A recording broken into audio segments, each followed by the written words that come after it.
रहीम अस्सलाम वालेकुम respected teachers, उम्मीद है खैर और आफियत से होंगे। आज हम इंशाल्लाह जो टॉपिक स्टार्ट करने आ गए हैं, अब हम करेंगे ये अपना क्लासरूम असेसमेंट का करेंगे। Definition of assessment and evaluation and testing.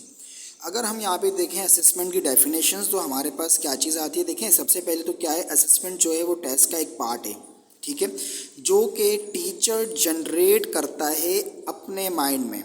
यानी कि टीचर जनरेट, एक तो चीज़ ये है कि असेसमेंट एक पार्ट है, ठीक है, टेस्ट का एक हिस्सा है। और क्या करता है, टीचर जनरेट करता है, यानी कि टीचर की तरफ से क्या होता है, आइडिया जनरेट होता है। किसके बारे में? लर्नर के बारे में, स्टूडेंट्स के बारे में, ठीक है जी।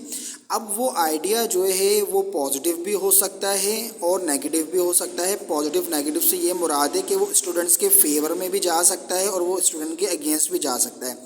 अब इसको अगर हम और डिटेल में जाएं तो स्टूडेंट के फेवर में जाएगा कि अगर बच्चे ने कोई टेस्ट दिया, ठीक है, और टेस्ट देने के बाद हमने क्या करा, हमने उसको कुछ मोटिवेशंस वर्ड्स कहे, जिसको अप्रिशिएट वर्ड्स कहते हैं, तो उसके फेवर में जा रहा है। अगर हमने उसको वेरी पुअर का वर्ड दे दिया तो उसके नेगेटिव में जा रहा होता है, ठीक है जी। तो हम इस असेसमेंट में क्या काम करते हैं, टू हाईलाइट द प्रॉब्लम्स, उसको हाईलाइट करते हैं प्रॉब्लम की, बच्चे में प्रॉब्लम्स क्या आ रही है उसको सजेशन देते हैं, ठीक है। और इसके अंदर फॉर्मेटिव चीज़ें आती हैं। अगर मैं फॉर्मेटिव की बात करूं तो आप याद रखिएगा, फॉर्मेटिव असेसमेंट हो जाए, ठीक है, या फॉर्मेटिव के साथ कोई भी वर्ड जुड़ जाए तो फॉर्मेटिव का मतलब होता है शॉर्ट। यानी कि हमारे पास कुछ गोल्स होते हैं, एक होता है लॉन्ग टर्म गोल्स होते हैं, एक शॉर्ट टर्म गोल्स होते हैं। तो formative is called a short term goals या शॉर्ट टर्म स्ट्रेटजीज कह सकते हैं, ठीक है। तो असेसमेंट हमारे पास जो है वो क्या है, ये टीचर साइड से एक आइडिया को जनरेट करता है जो कि स्टूडेंट्स की प्रॉब्लम को हाईलाइट करेगा, उसको सजेस्ट करेगा, ठीक है। अब वो उसको अगर उसके फेवर में चीज़ जा रही है तो अप्रिशिएट, जो इसके अच्छे अल्फाज होते हैं उसके अंदर कहा जाएगा, ठीक है। और आसान वर्डिंग में ये कि क्या करता है, स्टूडेंट की अचीवमेंट को एनालिसिस करता है। वही बात आ गई कि स्टूडेंट ने जो अचीवमेंट करी है, जो स्टूडेंट ने जो वर्क किया है, उसको क्या करेगा, एनालिसिस करेगा। अगर हम बात करते हैं एवल्यूएशंस की, तो ये भी एक क्या है, मेरे पास एक टेस्ट का हिस्सा है, ठीक है जी। अब ये भी क्या है, टेस्ट का एक हिस्सा है जो कि क्या करता है, टीचर जज करता है किसको, क्राइटेरिया को और एविडेंस को। यानी कि एक जज हो रहा है क्या चीज़, किसके बेस पे, क्राइटेरिया और एविडेंस के बेस पे हम जज कर रहे होते हैं। और ये चीज़ क्या होती है, समेटिव होती है। और इसके अंदर क्या होता है, लॉन्ग टर्म प्लानिंग होती है, ठीक है। अच्छा, अब एक चीज़ और यहाँ पे बता दूँ, आगे जाके इनमें डिफरेंट बिटवीन्स आया हुआ है कि असेसमेंट और एवल्यूएशंस के अंदर डिफरेंट बिटवीन्स क्या है। तो देखें, एक चीज़ मैं बता दूँ कि इसकी गुड एग्जाम्पल क्या है। देखें, अगर क्लास में बच्चे ने कुछ टेस्ट दिया, हम उसको एनालिसिस कर रहे हैं, ठीक है, हम उसको एनालिसिस कर रहे हैं। अब बच्चे में कोई भी खामी होगी, हम उसको डायग्नोज करेंगे और उसके पेरेंट्स को बुलाकर हम उसको बोलेंगे आप इस पे तवज्जो दीजिए, ठीक है। या हम टीचर खुद एज अ इंस्ट्रक्टर उस प्रॉब्लम्स को क्या करेगा, हल की तरफ लेकर जाएगा बच्चे को। जबकि एवल्यूएशंस के अंदर क्या होता है कि हम जो है वो डे टू डे नहीं कर रहे होते, हम एनुअली कर रहे होते हैं या मंथली कर रहे होते हैं। इसके अंदर टीचर टारगेट पे आता है।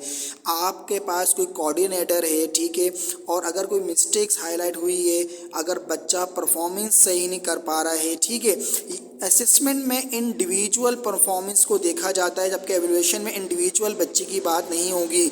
आप भी क्लास में 25 बच्चा है और 25 बच्चों में से 30 बच्चों का रिजल्ट गलत आया है, तो सुपरवाइज़र आपको बुलाएगा, जो कोऑर्डिनेटर है वो आपको बुलाएगा और टीचर से पूछेगा कि आपका रिज़ल्ट जो है वो क्या आया है, वो गलत आया है, सही नहीं आया, तो क्या आप क्लास में पढ़ाते नहीं हैं, या आप क्लास के अंदर आप कौन सी स्ट्रेटजी जो है वो यूज़ करते हैं जिससे बच्चा समझ में नहीं आ रहा बच्चे की।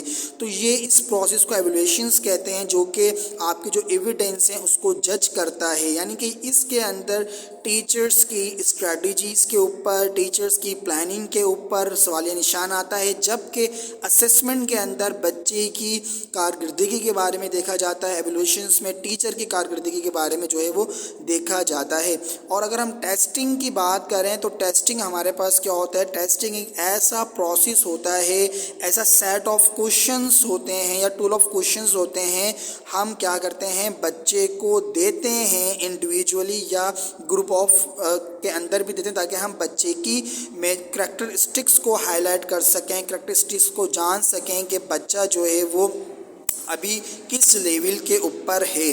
तो ये चीज़ थी हमारे पास। एक चीज़ मैं आपको और बता दूं कि जो असेसमेंट है वो is a part of elevations, कि जब तक असेसमेंट नहीं होगा, जब तक जो है तब तक टीचर की एवल्यूएशंस नहीं हो सकती है।